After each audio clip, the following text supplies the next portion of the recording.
In our exploration of the arguments against empire, particularly through the lens of identity and race, it's instructive to consider the discourse surrounding the All-Mexico movement of 1848 as a pertinent example. This discourse illuminates two primary objections to imperialism, both of which are deeply intertwined with the American identity and its foundational principles.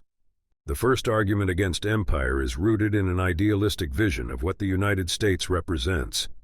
This vision posits that the essence of America is not aligned with the notion of one nation exerting dominion over another. Instead, the United States is conceptualized as a bastion of self-determination, premised on the belief that all people should govern themselves. This ideological stance is fundamentally at odds with the acquisition of an empire, akin to those established by European powers such as Britain and France. The American sense of self, then, is predicated on a rejection of imperial ambitions, emphasizing a commitment to the principles of autonomy and self-governance. The second objection to imperialism emerges from a racialized perspective, revealing a more troubling aspect of the debate.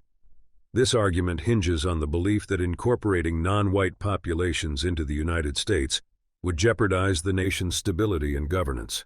The underlying assumption is that non-white peoples lack the capacity for self-rule.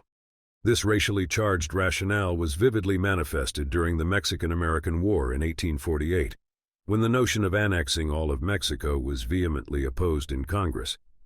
The opposition was not based on territorial or strategic considerations, but rather on a stark rejection of the Mexican people themselves. The prevailing sentiment was that Mexico, being predominantly populated by Mexicans, should not be incorporated into the United States due to racial prejudices that questioned the ability of Mexicans to govern. This rationale was not limited to Mexico. During the imperialist anti-imperialist debate, it extended to other territories such as Cuba, Puerto Rico, and the Philippines, where the capacity for self-governance of non-white populations was similarly underestimated. Through the example of the All-Mexico movement, we observe how arguments against empire were shaped by both idealistic principles and racial prejudices. These objections reveal the complexities of American identity, highlighting the tension between the ideals of self-determination and the realities of racial discrimination. As we reflect on these historical debates, it becomes evident that the arguments against empire are not merely about territorial ambitions, but also about the very nature of American identity and its values. The concept of the white man's burden serves as an influential motive for the acquisition of overseas empires, encapsulated within the imperialist ideologies of the late 19th and early 20th centuries. This notion, popularized by British author Rudyard Kipling in his poem of the same name, reflects a paternalistic view towards non-European peoples, suggesting that it was the duty of European powers deemed the pinnacle of civilization to civilize the rest of the world.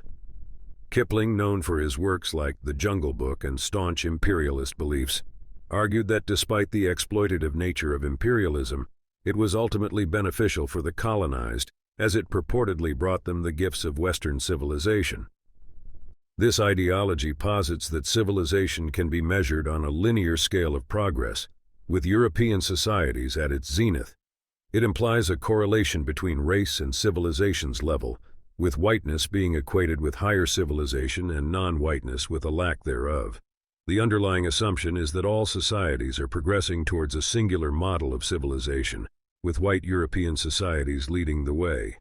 This perspective justifies imperialism by framing it as a benevolent mission, wherein the colonizers, bearing the burden of their advanced status, seek to uplift the colonized through the imposition of Western institutions, democracy, and industrialization. In the context of American imperialism, this paternalistic attitude was vividly illustrated by William Howard Taft, the first American governor of the Philippines, who articulated a duty to civilize our little brown brothers. Taft's statement embodies the essence of the white man's burden, suggesting that the Filipinos, and by extension other colonized peoples, were akin to younger siblings in need of guidance and tutelage from their more mature white American counterparts. This duty to civilize was perceived as a moral obligation, an act of generosity towards those deemed less advanced. The invocation of the white man's burden as a justification for empire highlights a confluence of racism, paternalism, and self-perceived altruism. It frames the imperialist project as a noble endeavor, obscuring the economic exploitation and cultural domination inherent in such ventures. By examining Taft's views on civilizing the Filipinos, we can better understand the complex interplay of ideology and policy that underpinned American and European imperial ambitions.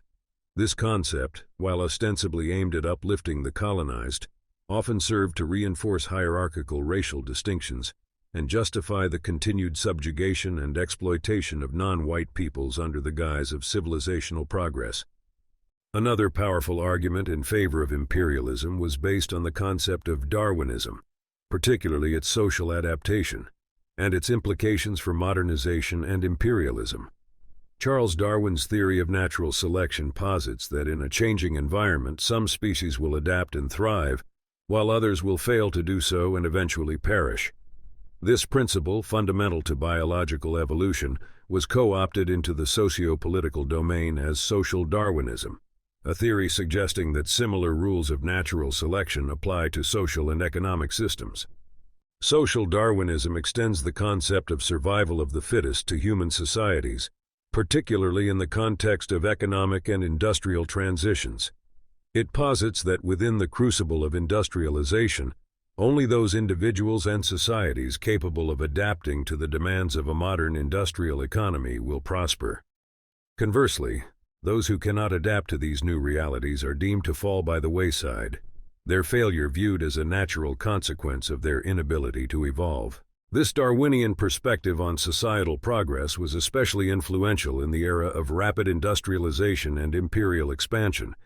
It provided a justification for the disparities wrought by the shift from agrarian to industrial economies, framing the success or failure of individuals and nations in terms of their inherent adaptability or lack thereof.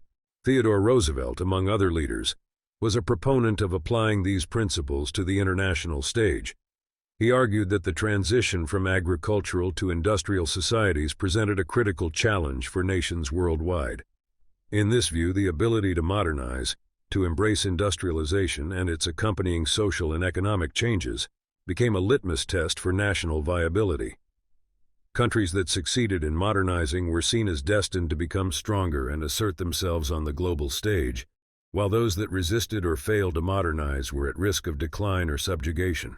This perspective was starkly illustrated in the divergent paths of China and Japan in the face of Western imperialism. China's initial resistance to modernization left it vulnerable to exploitation and partition by European powers. In contrast, Japan's proactive embrace of modernization through the Meiji Restoration enabled it to become an imperial power in its own right, asserting dominance over Korea, China, and later expanding throughout Southeast Asia. Roosevelt's advocacy for the United States to modernize and acquire an overseas empire was rooted in this social Darwinist logic. He believed that for the United States to maintain its position and prosperity in the face of global economic shifts, it was imperative to adapt by expanding its influence and embracing the imperatives of industrialization and imperialism. Thus, social Darwinism provided a framework for understanding and justifying the dynamics of empire building in the age of industrialization.